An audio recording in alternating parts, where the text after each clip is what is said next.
Ibani University da chatminaba numituga ngasi nangna hostel da jangba numitchiga numit anise nang punsida amuk hana kawganuko kawroi ai punsigi kawr asuk thamoi sokpabo hena thamoi sokhaningde adunani as ai am pendeda phone do itaudang tapiyo nangonda piramona haige yarani wari sananingba misu sanaba phangde phone si pairaga kaidaudoino ꯏꯁꯧꯗꯣ ꯑꯝꯇ ꯇꯧꯈꯤꯅꯨꯃꯤ ꯍꯣꯔꯦꯟ ꯂꯥꯛꯇꯣꯏ ꯅꯠꯇ꯭ꯔꯣ ꯑꯩ ꯃꯑꯣꯡ ꯌꯦꯡꯒꯦ ꯑꯗꯨꯒꯅꯦ ꯉꯥ ꯆꯥꯕ ꯌꯥꯔꯅꯤꯀꯣ ꯍꯣꯔꯦꯟ ꯅꯨꯡꯗꯥꯡꯗꯒꯤ ꯑꯣ ꯅꯍꯥꯟꯈꯩꯅ ꯄꯨꯟꯅ ꯍꯦꯜꯂꯒ ꯑꯩꯅ ꯂꯩꯇ꯭ꯔꯦꯅ ꯉꯥ ꯆꯥꯕ ꯌꯥꯅꯤ ꯍꯥꯏꯔꯕ ꯅꯠꯇ꯭ꯔꯥ ꯆꯥꯔꯣꯏ ꯁꯨꯡꯆꯥ ꯆꯥꯔꯣꯏꯕ ꯍꯩꯍꯩꯗꯦꯅꯦ ꯁꯦ ꯐꯣꯟꯗꯣ ꯏꯇꯥꯎꯗ ꯑꯝꯇ ꯄꯤꯌꯨꯁꯦ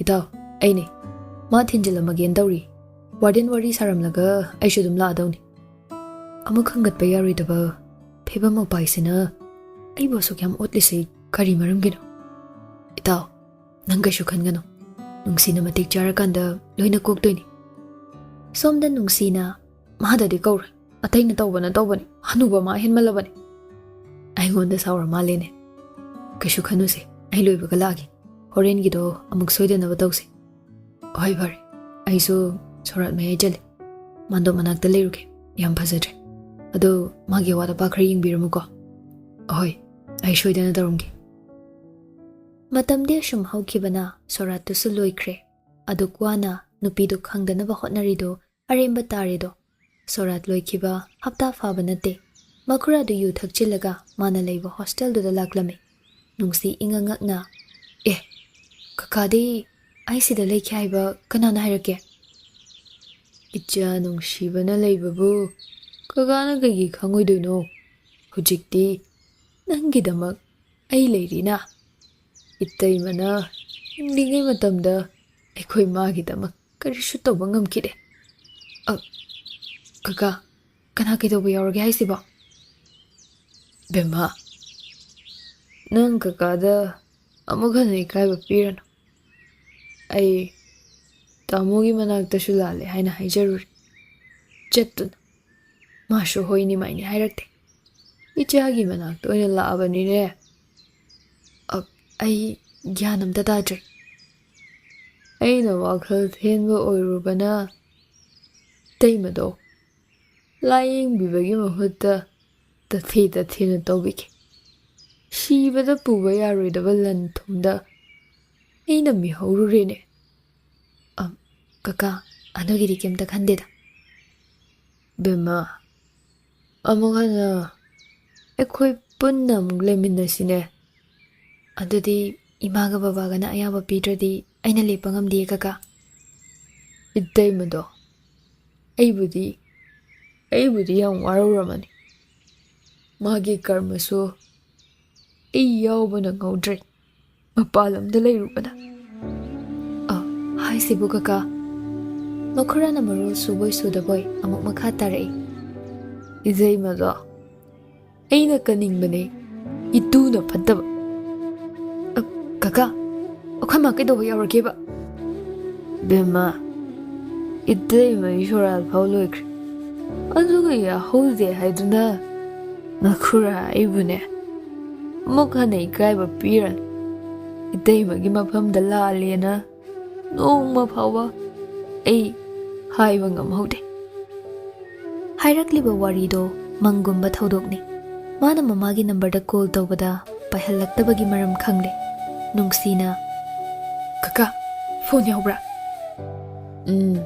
ꯌꯥꯎꯏ ꯁꯦ ꯀꯅꯥꯗ ꯇꯧꯒꯦ ꯍꯥꯏꯕꯅꯣꯅꯦ ꯕꯕꯥꯒꯤꯗ ꯇꯧꯕꯤꯌꯣ ꯑꯩ ꯑꯃꯨꯛꯇ ꯄꯥꯏꯍꯧꯒꯦ ꯑꯩꯒꯤꯗꯤ ꯐꯣꯟ ꯂꯩꯇꯦ ꯏꯃꯥꯟꯅꯕꯤꯗꯒꯤ ꯋꯥꯏꯕꯅꯦ ꯁꯦ ꯀꯀꯥ ꯐꯣꯟ ꯇꯧꯒꯦꯀꯣ ꯔꯤꯡ ꯆꯠꯄ꯭ꯔꯣ ꯄꯥꯏꯔꯁꯦ ꯋꯥ ꯉꯥꯡꯉꯨ ꯑꯁꯥꯎꯕꯅ ꯍꯦꯜꯂꯕ ꯃꯄꯥꯗꯣ ꯍꯜꯂꯣ ꯐꯥꯎꯕ ꯍꯥꯏꯗ꯭ꯔꯤꯉꯩ ꯃꯥꯅ ꯑꯗꯨꯝ ꯈꯣꯜ ꯀꯜꯂꯞꯅ ꯋꯥ ꯉꯥꯡꯂꯛꯂꯤ ꯀꯔꯤ ꯑꯃꯨꯛ ꯍꯥꯏꯅꯤꯡꯂꯤꯒꯦ ꯅꯈꯣꯏꯁꯨ ꯅꯇꯩꯃ ꯍꯥꯠꯄꯗ ꯌꯥꯎꯕꯅꯤ ꯃꯗꯨꯒꯤ ꯄꯥꯞ ꯅꯁꯥꯅ ꯄꯨꯒꯗꯕꯅꯤ ꯃꯃꯥ ꯃꯆꯥꯅ ꯄꯨꯟꯅ ꯂꯩꯃꯤꯟꯅꯕ ꯐꯪꯒꯅꯤ ꯈꯟꯅ ꯍꯔꯥꯎꯖꯈꯤꯕ ꯃꯪꯂꯥꯟꯗꯣ ꯅꯪꯅ ꯂꯝ ꯄꯥꯝꯃꯛꯄꯗꯒꯤ ꯇꯣꯈꯥꯏꯍꯟꯈꯤꯕ ꯅꯠꯇ꯭ꯔꯣ ꯅꯈꯣꯏꯕꯨ ꯆꯥꯎꯅꯕ ꯌꯣꯛꯂꯛꯄꯒꯤ ꯃꯍꯩꯔꯥ ꯉꯁꯤ ꯑꯩꯅ ꯐꯪꯂꯤꯕꯁꯦ ꯑꯃꯨꯛ ꯍꯟꯅ ꯐꯣꯟ ꯇꯧꯔꯛꯀꯦ ꯈꯟꯒꯅꯨ ꯑꯁꯨꯝꯅ ꯍꯥꯏꯔꯝꯂꯒ ꯐꯣꯟꯗꯨ ꯀꯛꯈ꯭ꯔꯦ Makhurana. Bema. Tamona gayarke. Nanga you are angry no. Say. Kakang dog say. Kaka. Akoy baba do am so cray. Eh. Of something crane. Tamona gayarke. I get punsida. Asuk chawa minambako. Ain't Jamie Mati. Asuk linus and a biba. Over the mire. Bema. Orion hung wrongings. Nandom Jasu Hanagamanaje. Nang Bune. My chance at New York in a hiding. Katon di Kanglabra. Magin no pianido. Ya never jetting, eh? Me, you are a cook the junk minute. Kaiwani jaggy. Ha. The cool lady city. No be my bum give me shame but eh. Pam jedre. Makoina curry or dana. Ha. I cannot Sulan Kitabani. Ichagana the Sulan de Kangine. Koina land bane. Equina. Kakafondo. Tagatosagiva. A topata. Do. Jana, Mama from the do. Tasaba what lava masado, Rasta Hanjin cold of Zabani, Parak Pakovalete, Hainadom, Pakat Papaura Male. Babung Dam Dogi. Guna. Babung Nandoda.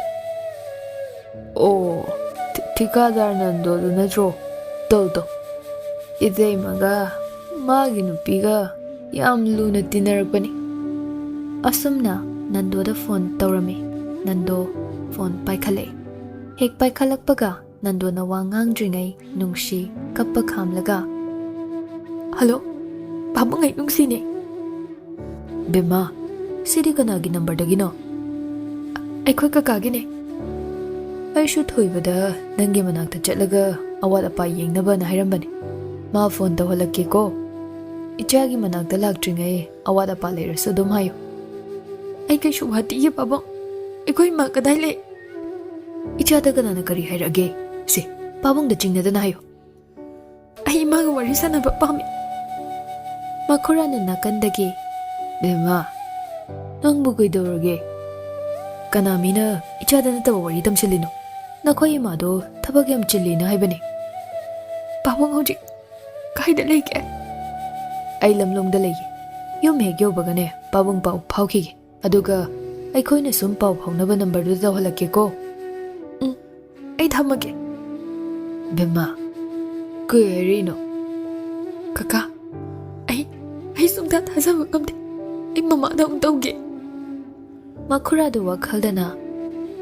Kuya, itay malay tabagi pao si mama sa sumta tadraba zalane. Nung si Kaplaga, Rasi da phone tawraglame. Phone hek paikalakpaga. Mama, kahit alike. Mema, kaidore. Mama se ko nungda usop amagi hainabala ambani ne. Yumda kana su lehudabra. Thoiba lehobani, magi yendo masing yam khatle, mi khar su bogdak pinin da hobani. Aina phone do ba paidi. Isti, ay yum he kyo bagane, tawrak na bahagi. Ichabo kaidorage. Mama, ay achumba madi khangba pami. Wado haiba loidringay, Makhuragi phone do off takirame. Ay do mo off takrabo. Amumu ne, adumayan dobani. Kuirakpagi phone si. Kaka, ay uri po pawda tinbiba yagadra. Adumayan sumjat ba yaradro. Piyong kigiro nang bo. Yarani, sumayin sumjat Hana mapaga yana de tidre. Ikai ki pumba thadokduna Raski mayum tana thilhalay. Sangoy da mi khara tinduna leibaduda fathek jangsinde. Ngahak lipduna mana ngangbadu tarame. Thabak khuding pikpa chawba ama tawba matamda yeknaba mina kaishu tawba ngamgadaba nate. Thabak punna tawminariba ikhoi masalgi marakta pukjel singnaraba yanaba puraklaba maduna khwaidagi aphaboyni. Khudam oina kanagumba aigi yeknaba misak ama leire na khalu. Mana aigi thabakta fana yingsinduna so aiga puna thabak tawminariba mayamna lingjal manarikai phana makhoni yengsilaso aremba tadoini.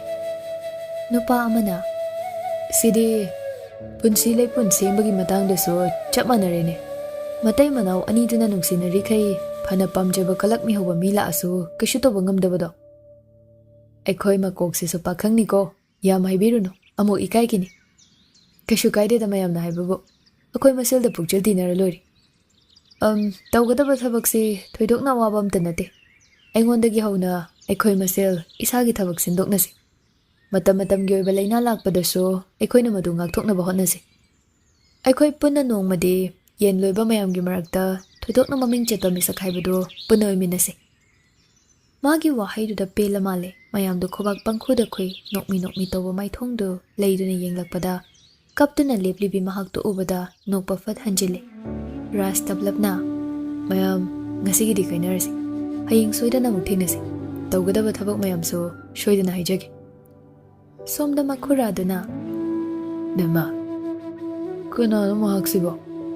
Nupidu wa amta kumde nupaduna changlakpada yam waraw na yengba natana kashu tawde. Kanaga laki nangbo class tawda bro. Nangyawat pa ay siya hanggen tarmadi. Lay ay gyawat pa ay na haidab pabung dyan na pibang gadra. Pikiba lirik mayam do nataba atopa kari pambalige. Ay sa lirik na tradi atopa pambat lirik dra.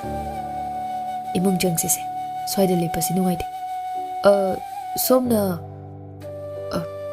ay magi mapabong nga pokminaba makurani. Itay malay tabado aikhoi shu yawning na yawa ngamhodre. Adugi tamo da su lale haijar. Ibe mo da su lale haijage na ilakpani. Ras makok pairaga kaka asoy phawda thoksi. Nungsi kap ngang bahuragle. Hanu ba nangang yawat pa pingani haiba natra. Kaday no ay ba piyo.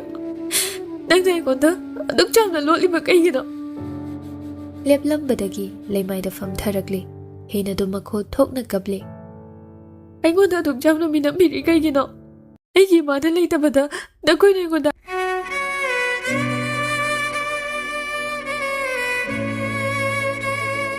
Ay gisu imane. Magi aroy ba. Ay konda ay bi ba kay ge. Somda ras na haibadagi makhura duso. Nungshina mamali tabagi pause khangde haiba khangkre. Ibe masu khangdaba. Nungshi ang takap kanuse. Ay phajana haigiba wari do. Harakano. Ay busu halo. Magi manakta chalalo. Ay nakoy mayam gi marakta ay hingba pamdi. Nene na pamlam na banglan do di. Mang phawdaba pamdabro. Ay mama su yang warawi. Macha ay wada wahi ma phawai ramtana. Ipasu warawi pa ay malay tabagi. Ay pama kaganda mga meba mo'y ampati. Imagine mo masak ko po. Ay iyong mga mundre. Nagdachat ki ba numita? Nene do. Hospital na bukat mo ni. Ato bo. Iko'y na mabukat magam kita. Ay imamalay na nabraba. Makura sa fam tharaglaga. Ipagi bema. Itay mo to. Matam kuy na daki. Cancer hay balay na doon na layraman. Ay napik pa WakhaL kaluba na. Matam siya na laying bangam kita man. Nakoy ka na tayo kinak na chagbiyak ka na. Ay nakoy kimarag talay mapam din. Imalay ta mapam na. Nakoy na asong chow na. Ingo talot piris kay gino. Ay na daw na ay bagi ayaba. Kakanang pikita man eh. Ay na daw na nakoy na saga chaga no hay base. Nedegi lay tabang matang ko'y bagin eh. Ina ko'y naginong siya mabisa ka man na. Imutanok lang mamatamda. Aroy mami ko. Pamoy, pawahan naman na ko'y inaginong hihingo ba. Nang nasoning pa Samson. Chayning ba chay? Ay yaki. Adumunong siya. Nang miyoy na batiyade ko. Kap na nupido adumang gyan mang kiba khanghaude oiriba fibam duda nupa ani duna hospital da pukhatlame. Nando garasi ga su paudu tare. Laktuna nando na hairame. Kamay to mono kana na tamsin bano ba ngangda. ꯑꯩꯈꯣꯏꯅ ꯑꯁꯨꯛ ꯐꯖꯅ ꯈꯪꯗꯅꯕ ꯍꯣꯠꯅꯔꯤꯁꯦ ꯑꯔꯦꯝꯕ ꯇꯥꯔꯤꯕ. ꯊꯣꯏꯕ, ꯀꯅꯥꯅ ꯇꯝꯃꯛꯄꯅꯤ ꯍꯥꯏꯒꯦ? ꯉꯁꯥꯏꯗꯒꯤ ꯀꯣꯏꯆꯦꯟ ꯆꯦꯜꯂꯝꯕ ꯑꯍꯟꯗꯣ, ꯃꯈꯣꯏꯒꯤ ꯃꯈꯨꯔꯥꯅꯤ. ꯃꯥꯅ ꯇꯝꯂꯨꯕ ꯑꯣꯏꯔ ꯃꯥꯜꯂꯦ. ꯃꯥꯁꯨ ꯈꯪꯂꯦꯅ ꯂꯩꯕꯖꯥꯠꯅꯤ. ꯑꯣ, ꯃꯁꯛ ꯍꯩꯔꯞ ꯃꯥꯟꯅꯩꯌꯦꯅ ꯈꯜꯂꯤꯅꯦ. ꯗ꯭ꯔꯤꯞ ꯀꯥꯞꯅꯕ ꯀꯣꯏꯆꯦꯟ ꯆꯦꯜꯂꯝꯕꯗꯨ ꯅꯠꯇ꯭ꯔꯣ? ꯃꯥꯅꯦ. ꯃꯌꯨꯝꯗ ꯄꯩꯁꯥ ꯂꯧꯕ ꯍꯜꯂꯨꯈꯤꯒꯦ ꯍꯥꯏꯔꯒ ꯆꯠꯈꯤꯕꯅꯤ. ꯀꯀꯥꯗꯁꯨ ꯄꯥꯎ ꯄꯤꯗꯧꯗꯣ ꯑꯣꯐ ꯂꯩꯌꯦꯅ ꯍꯥꯏ. ꯐꯤꯕꯝꯁꯤꯗ ꯄꯥꯎ ꯇꯝꯁꯤꯟꯕ ꯍꯧꯅꯗꯦ.